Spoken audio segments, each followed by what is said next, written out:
کیا tooth paste کے اندر موجود کیمیکلز منہ کا کینسر کر سکتے ہیں؟ جواب ہے ہاں، اور یہ صرف سوڈیم لورل سلفیٹ کرتا ہے۔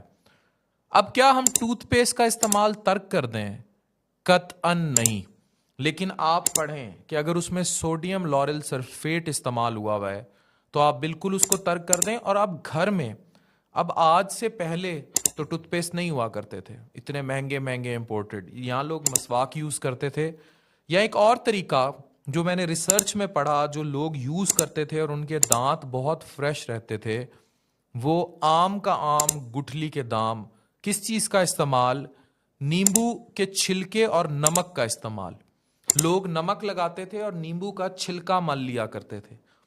پاکستان میں 40% سے اوپر آبادی ٹوتھ پیسٹ، ٹوتھ برش، کسی چیز کا